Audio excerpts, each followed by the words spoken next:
The newest Superman film has just released in theaters, so I'm going to be ranking every Superman movie as well as the newest one, which I'll be seeing in the middle of recording this video. I'm not going to be including the movie serials or some short films because I feel like those are closer to episodes than an actual movie, but anyways, let's get into it. We kick things off with the 1951 film Superman and the Moleman. This was not only the first Superman movie, but also the first ever feature film to star a DC superhero. The film starts with Clark and Lois arriving to the city of Silsbee to do a story on the world's deepest oil well, but they get told that they can no longer conduct the interview. Clark and Lois sneak into the mine to investigate, where they discover one of the men dead. Unbeknownst to the people who live in Silsbee, the area that was drilled through was home to the Moleman, an underground human-like species that was distinguished by their smaller size. One of the drill workers tells Clark that they drilled into hollow earth. He also says that everything the Moleman touches starts to glow, and they might be radioactive.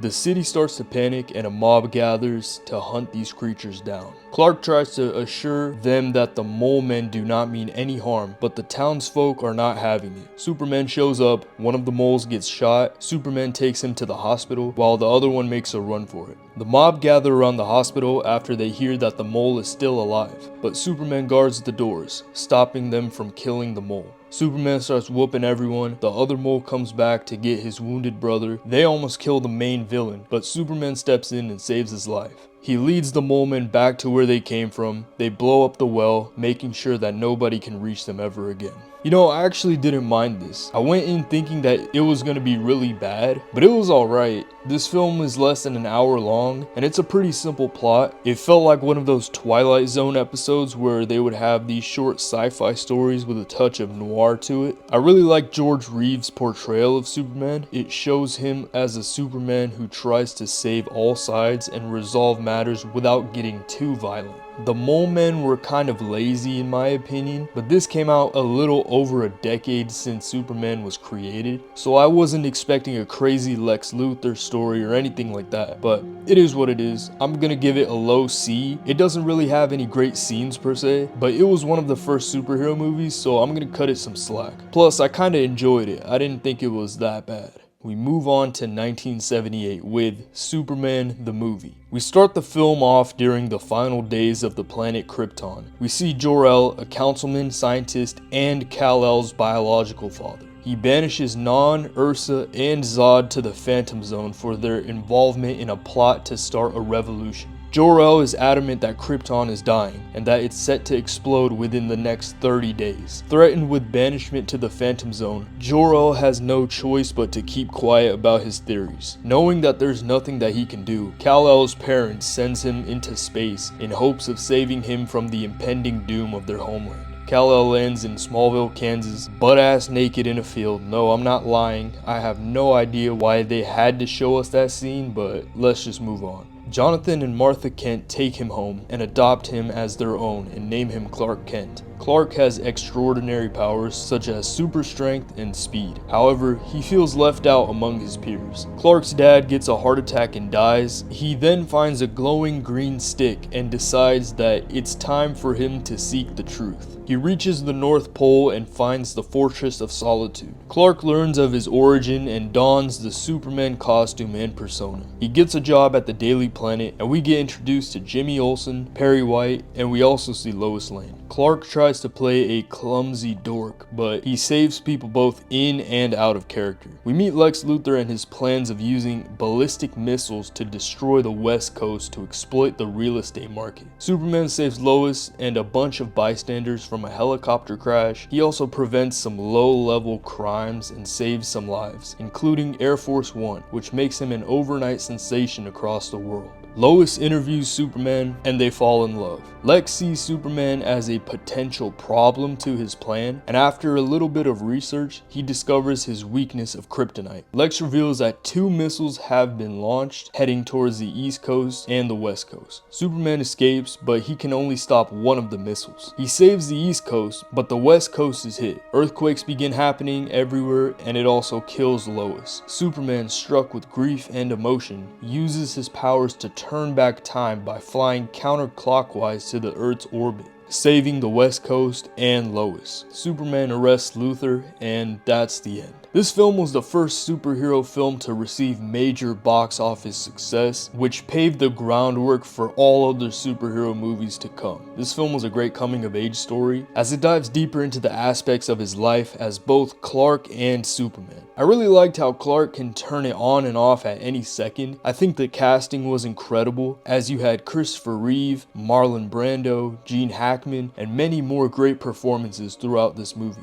The score was amazing, the cinematography was beautiful, and for a movie that's almost 50 years old, the special effects are not as bad as some of the movies of its time. Aside from the Phantom Zone looking like a title card, that was really bad. I think this movie had it all, and the overarching story of a man who doesn't fit in on Earth but has a calling to help others is an age-old tale that was written extremely well. Mario Puzo, who is also the writer of The Godfather, really nailed the hero's journey down to a T. I think this movie has really stood the test of time, and I love the double jeopardy ending of the two missiles and Superman finding a way to save everyone by turning back time. I'm giving this film an S. It's basically the grandfather to all modern superhero movies and is widely regarded as one of the most impactful movies of all time. We move on to Superman 2. Now, there are two versions of this movie. You see, the original director was replaced after some back and forth with the producers of the film. I'm just gonna go over the original movie as it was released, and then I will also go over the Richard Donner cut. But I'm gonna rank it as one film because although there are many differences, the overall story still has a good amount of similarities. So starting off, Clark and Lois are in Paris. Superman throws another bomb into space, but it frees Zod and the people in the first movie, and they head towards Earth. Lois is suspicious of Clark being Superman, so she does a lot of baiting to see if it's true. Clark reveals that he's Superman, and he chooses to become mortal and lose his powers so that he can spend the rest of his life with Lois. Zod makes the president surrender. Clark gets his ass whooped because he's dumb and lost all his powers. He goes back and finds the green stick from earlier and conveniently gets his powers back. Lex Luthor escapes prison and finds the Fortress of Solitude, where he learns about Superman's past. Lex tells Zod that Superman's dad basically imprisoned him. They go to the Daily Planet, start fighting, and then Superman decides to go to the Fortress of Solitude because it's a safer environment there. Zod captures Superman, and he thinks that he has drained his power, only for Superman to launch Zod down a cliff.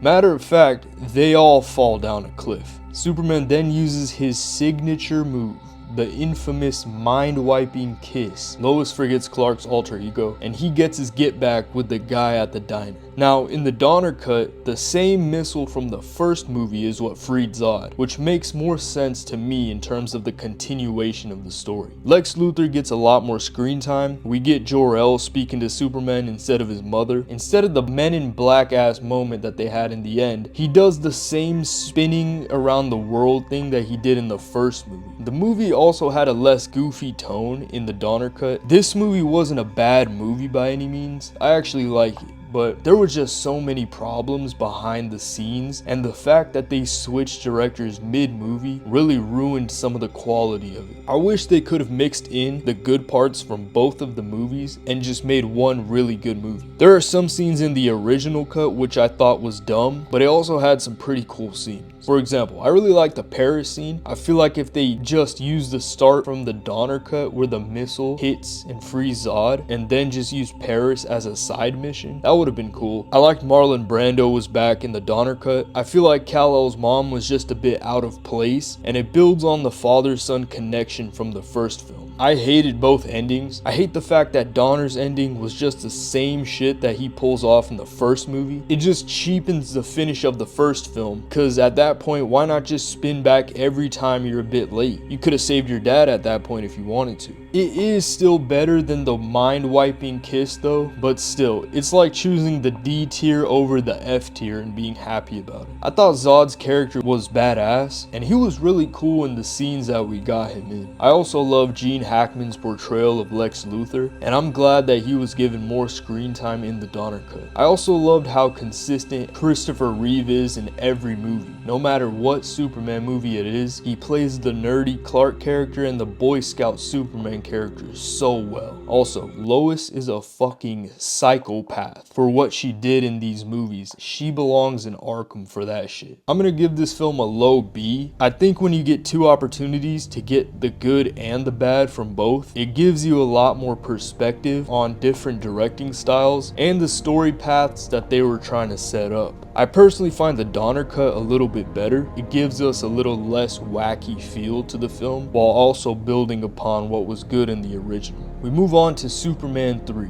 This movie is the most fever dream shit I have ever seen. We start off with Gus Gorman, an unemployed man trying to get employed. Then this chick almost destroys the entire city with her cannons. And no, I'm not talking about guns. She causes a chain reaction. I mean, there was just so much weird shit going on in the sequence. You had penguins on fire, some dude drowning in his own car. Superman legit let this guy drown for an extra 15 seconds just to give a kid a picture. It's just goofy as hell. Clark goes back to Smallville for a high school reunion where he saves people from a fire. This is where we also get that shot of Superman carrying a frozen layer of ice. Peak VFX right here. Clark reunites with Lana where he finds out that she has a son. Gus starts doing fraud and then he gets blackmailed into doing dirty work for Ross Webster. Superman saves Ricky, he gets the keys to Smallville, and then Gus tries to kill Superman with synthetic kryptonite, but he fails. While it doesn't do anything immediately, Superman starts acting weird. Superman gives the chick from earlier the most vicious backshots in all of Metropolis. He ain't called the Man of Steel for nothing. Okay, Superman and Clark split into two different people. Clark wins. There's this big ass computer. It becomes sentient, starts shooting everyone. Superman destroys the computer, and then him and Gus dap each other up and he gives him a job. And then he beats up Lana's husband. And then he tells Lois that he basically cheated on her. The end. This movie was so bad, I'm not even gonna act like I didn't forget the entire plot and had to rewatch it on 2x speed just to get this video out on time. Richard Pryor was hilarious. I love the scene where he's drunk with Lana's husband. I think Christopher Reeve really put on some muscle between Superman 2 and 3, and it's just sad that the movie was so bad and we couldn't really see him at his full potential. The visual effects were so bad, like the whole ice and tornado stuff was so badly edited. Also, Clark was just raw dogging every chick in this film except for Lois. That was very weird, especially with the character writing from the first two movies. I get that he wasn't himself because of the kryptonite, but still, it was just such a drop off of quality from the first two. I'm giving this one a high F. The only redeeming quality in this movie was Richard Pryor was funny as hell, but other than that, this movie really just felt pointless. Next we have Supergirl. Now although this isn't a full Superman movie, I'm still gonna include it because it was considered a spin-off. This film did so bad that the producers had to sell the rights of the films. I'm gonna keep this one brief. There's a power source that escapes. Kara, aka Supergirl, has to go get it. The power source gets in the hands of a woman named Selena. Kara becomes Supergirl, hides her identity by acting like a high school student. Selena abuses the orb. There's this Ethan dude who's the damsel in distress. Supergirl gets sent to the Phantom Zone. She escapes, fights Selena. Selena almost wins, and then Supergirl beats her. The end. I don't even want to bother going in detail for this movie. Just take my word for it. It sucks. It's going in the F tier. We arrive at Superman 4, The Quest for Peace. Superman saves a Soviet astronaut. He goes to Smallville and then he finds a second green stick. Superman learns the US and the Soviet Union are about to go to war. Lex escapes prison again with the help of his nephew. They create a rival to Superman known as Nuclear Man. Superman gets his ass beat, uses the crystal, beats Nuclear Man by shoving him into an elevator. Lex is in jail again. The end. I mean, this was one of the most influential movies of all time. This movie won Best Picture. It was the first film to ever have a box office of $1 billion. And nah, I'm just kidding. This movie was shit. It was so shit that it made Superman 3 look like Godfather 2. I think the CIA should use this film as torture because I didn't even want to see this movie before making this video. And I'm glad it's over. This one's going in the F tier. Next, we have Superman Returns. This movie basically went, yeah, fuck those last 3 movies. means this is the new third movie in the trilogy. The film starts off stating that the remains of Krypton have been located and Superman has been missing for 5 years. Lex Luthor finesses his sugar mama out of her will as she's dying and later finds the Fortress of Solitude and finds some crystals. Superman returns. You see what I did there? Anyways, he starts having flashbacks to when he was a kid and how he discovered some of his powers. He returns to his job, something I would never do personally. He finds out that Lois wrote a hit piece on Superman to win a Pulitzer, and she now has a husband and a son. Lex experiments with the crystals and it causes an energy outage. While this is happening, Lois is conducting an interview for the launch of a new space shuttle that is set to launch from an airplane. The outage causes the plane that Lois is on to fail. Superman shows up, saves the shuttle and the plane. Clark meets Lois and her family, where he hears Lois saying that she never loved Superman. Superman does the equivalent of hitting the gym when your girlfriend breaks up with you and starts saving as many people as he can. For example, he stops a bank heist and then he saves Lex's girlfriend Kitty from a car with failed brakes. However, this was a part of Lex's plan, as Kitty was meant as a distraction so that Lex could steal kryptonite from a museum. Lois does an interview with Superman and he apologizes for leaving her. Lois tries to get answers for why the blackout happens and then gets captured by Lex. He reveals that he intends to use the crystal to create a new continent, to create a new land scheme similar to the first movie. Lois is almost killed, but it's revealed that Jason is Superman's son, as he saves her by throwing a piano at her attacker. The landmass starts forming, which causes destruction in Metropolis. Superman helps the city, while Lois's husband goes to save her. The family almost drowns, but then Superman is able to come just in time and save them. Superman goes after Luthor, gets stabbed by kryptonite, but then gets saved by Lois. Superman picks up the landmass, throws it into space, and then he falls back down to Earth. Superman survives. Lex and Kitty are stranded on an island. Superman finds that Jason is his son, and the end. A lot of people are decisive with this movie. Some people like it, some people don't. I personally think that there's some truth in both arguments. Let's start with the good. Brandon Routh does an amazing job as Superman. He pays homage to Chris Reeves' character while also being able to add some elements by himself. I really like how efficient this Superman is. For example, when Metropolis is hit with that earthquake, he's just saving people as he goes. I think the plane scene is one of the best scenes in any Superman movie. I also loved how his flight physics appear in this one. It feels so natural compared to some of the other movies. I also love how this movie doesn't come off as super goofy, but when they do use comedy, it works really well. I was genuinely laughing out loud with some of these scenes with Lex Luthor. Speaking of Lex, Kevin Spacey did an amazing job with his portrayal. I love how quick-witted he is and how he appears as a complete lunatic in some of these scenes. Now let's talk about the bad. First off, the pacing of this movie, especially the second half, was so bad. I felt like this movie was about 30 minutes longer than it should have been. I also feel like there weren't any action scenes other than the bank heist, which was barely anything.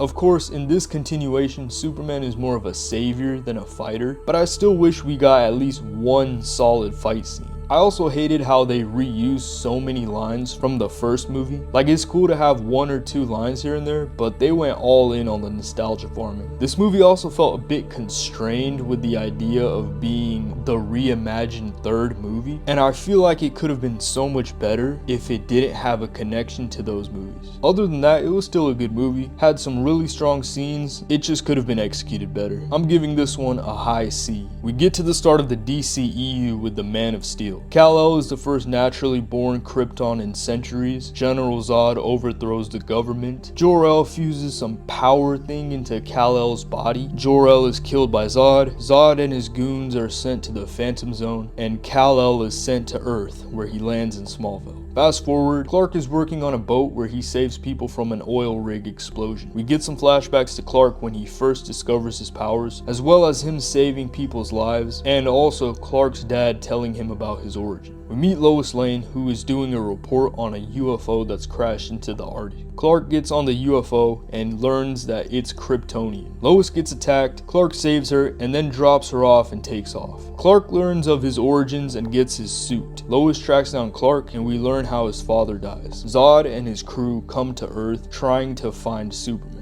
Lois is taken into custody by the FBI, and then Superman agrees to turn himself in exchange for Lois's freedom. Zod meets Superman and tells him how they escaped the Phantom Zone and how they plan to use Earth as a new Krypton. And Zod reveals that he killed Superman's father. Clark and Lois escape, Zod and Superman fight, the military gets involved, and then Zod escapes. Zod launches a full-scale attack on Metropolis, Superman fights the spacecraft-looking thing, and then destroys it. The main ship also gets destroyed and creates a black hole and sucks everyone into it. Zod and Superman fight again, they beat each other up all over the city, and then Zod tries to kill a family and Superman snaps his neck. Superman talks to the general and creates an alliance between each other. Clark joins the Daily Planet, and that's the end. This film overall was much more entertaining than Superman Returns. I really liked the whole last days of Krypton and how they showed part of Zod and his army taking over the council. It would have been sick to see a prequel movie of the events leading up to it. People give this version of Superman some flack for being boring and overly serious, and this divides the fan base. As you'll see in the DCEU, they take a lot of creative liberties, and sometimes it can come off as just not understanding the story or the characters. That being said, I think Henry Cavill had so much potential for Superman. He didn't really get to show a lot of his Clark Kent side apart from flashbacks, but I think he looks the part. There's also a lot of people that say the neck snapping isn't characteristic of him, but he's barely Superman up to this point, so he definitely doesn't have that I can save everyone with few to no casualties type of mindset in this story, at least. I really like the battle in Smallville with the gas station exploding and the military getting involved later. I also loved how characters react in different environments, such as Zod being overwhelmed by his senses and Superman reacting to the ship. Now, something I will say about this movie is that I felt the amount of time given in each section was so weird. I really liked how we got to see more of the Krypton story. I didn't like how everything in Clark's upbringing was through flashbacks, and I felt like the second half of the movie was just one super long action scene. I think if they could have given more time to some parts, such as showing more of his relationship with his dad, or give him some more time to get some experience before the Zod battle. There were also some really odd character development choices, like Clark is kind of just an over emotional man child in his 30s that becomes Superman in like a week's time. I think that the worst part was the writing. It strays very far away from the source material and it creates some dumb plot points. Also, I hated how shaky some of the camera work was, especially that dumb zoom in thing that they do. I really hated it in all the Snyder movies, like it just looks so cheap. I also wish we had some more time in Metropolis. It would have been sick to see a second Man of Steel that picks up after this. Not like what we got in Batman v Superman, but similar to what we got in the new Superman, which I'll get to in a bit. I'm just kind of bummed out how they botched the DCEU, and it's sad that we didn't get to see more of Henry Cavill. I'm giving this one a high C. There was a lot of cool scenes, but a lot of strange writing decisions as well. We get to Batman v Superman. I was questioning if I should put this in or not. I was like, is this a Superman movie? Is this a Batman movie? Is this a Justice League movie? But I guess it's technically all three. This movie also has a director's cut, so I'm going to be going through some of that as well. Bruce Wayne's parents get put on a t-shirt again. Fast forward to the Battle of Metropolis. Bruce was there to see what's going on and tries to save as many people as possible. There are some divers that find kryptonite, Jimmy Olsen gets JFK'd, and Superman saves Lois from the situation. Superman is accused of killing some villagers. Lex Luthor tries to convince the senator to let him import the kryptonite from earlier, but she denies it.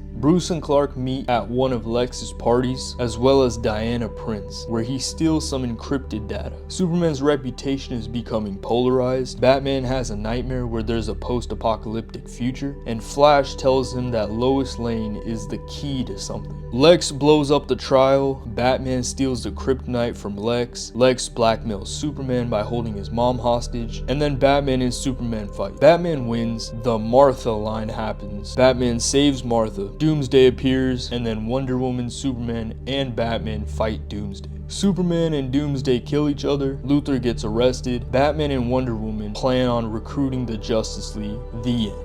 This movie is one of the biggest disappointments in film history, but there are still a few decent parts in here. I love the Batman warehouse scene. It was the closest thing that we've had to Arkham Batman in the movies. I think the Ultimate Edition really helped flesh out some of the characters, as well as give it a bit more clarification for some of the scenes that were a bit confusing in the original. Other than that, this movie was just pure shit. I think that they really rushed the DCEU. Like, having Man of Steel and then going straight to Batman v Superman is like if the MCU did Iron Man and went straight to Captain America's Civil War. There was just too much going on. It had no build up, and it didn't matter to the audience because other than Superman, there was just not enough time to get to know any of these characters. The battle between Batman and Superman was disappointing, and the whole Doomsday thing was just too much. I felt like it was 3 movies jammed into one. I think they should have had a set movie for each superhero and then have Dawn of Justice be like the Avengers, where it ends the phase 1 of the DCEU. But yeah, they rushed their universe and it felt like they were trying too hard to compete with the MCU, but it completely backfired and it doomed the DCEU from the start. I'm gonna give this one a D.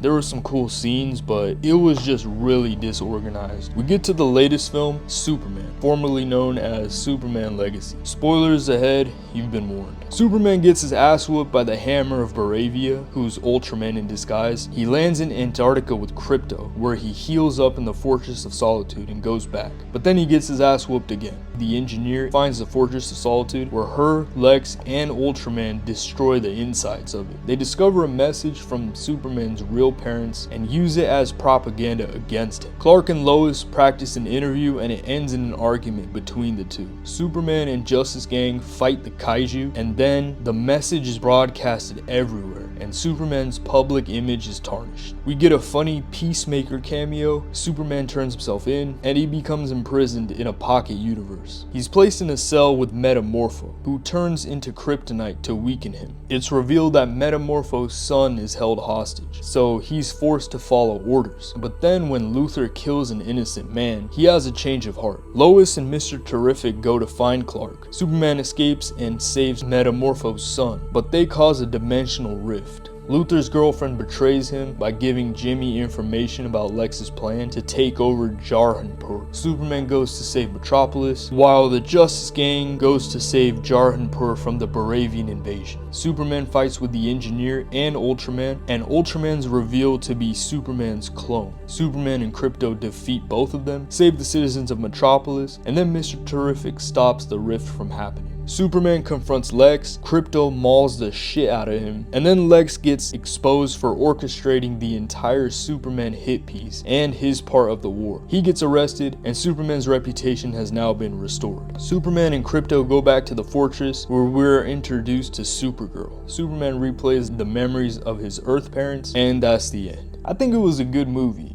but I was a bit disappointed because it could have genuinely been a great movie if it tweaked a few things. I really like David Cornsweet's portrayal of Superman, and I think he might be one of the best versions of Clark Kent that we have ever seen. It was so cool to see how they each have their own contrasting personalities in this movie. I thought the action scenes were pretty cool, especially the Kaiju fight and the end battle with Ultraman. I also loved the Justice Gang, especially Guy Gardner. Now, some of the things that I didn't like, first of all, the pace for the first half was just way too fast. I get that they wanted to skip the origin story that we've gotten so many times, but it would have been cool to have like 5 minutes of flashbacks or something. Another thing was that it almost felt like I was watching a sequel without watching the first movie. And although I'm a huge DC fan, I also think about the general viewer who's more of a casual enjoyer of superhero movies, and in my mind, I'm thinking like these people aren't gonna understand some of the stuff. So there was this idea that they won't be able to appreciate some of the little Easter eggs and references like I did. I think the problem sometimes with James Gunn's movies is that he tries a little too hard to try and show everyone that he understands the source material, and he does this by giving very niche side characters and villains and references. And the problem is that sometimes the average viewer is not gonna easily digest that. I also think that some of the comedy bits were a little overdone, as well as Crypto having way too much screen time. Like, he's a cool character, but he doesn't need to be in that many scenes. One thing that also really irked me is how much of a weak ass bitch they make Superman look in this movie. Like, I get the whole Lex knowing all of his moves thing, but come on, you mean to tell me he's losing all of these fight scenes that bad? I swear, bro had like a 1 in 5 record in this movie. I loved how they showed Supergirl so that they can hype up the next film in the DCU. I kind of wish that her appearance was in the end credits, but it still worked well. Other than that, I do think that this is a great start to the DCU, and it's already done better than the Snyder movies have in understanding the character. Superman legit saves a squirrel. Like, if that doesn't prove how accurate this portrayal is, I don't know what to tell you. I love the monologue at the end where he captured Lex. I thought it was such a strong message to send, especially with how much he was getting beat. Mr. Terrific is also a cool character. I think the actor really killed it with his sort of emotionless yet funny role. Metamorpho was also cool, and it looks like moving forward, we're gonna see these characters returning. Overall, I enjoyed this movie. There were a few things that I didn't like, but Corn Sweat lived up to the hype, and I'm excited for the future additions to Phase 1. I'm gonna give this one a high B. I think that it's the best Superman film since the original. There you have it. Those are my rankings for every Superman film. Comment down below your rankings. I want to thank everyone who watched my last video. It really means a lot to me. If you haven't seen it, go check it out. I think it now has like 400 or 500 views, which might not be a lot to other creators, but it is to me. I mean, I've only been working on this channel for about 2 months, and the support that I get from everyone helps me keep going and pushing myself to bring you guys better content. So make sure you like, subscribe to the channel if you haven't. Thank you guys for watching, and see you next time. Goodbye.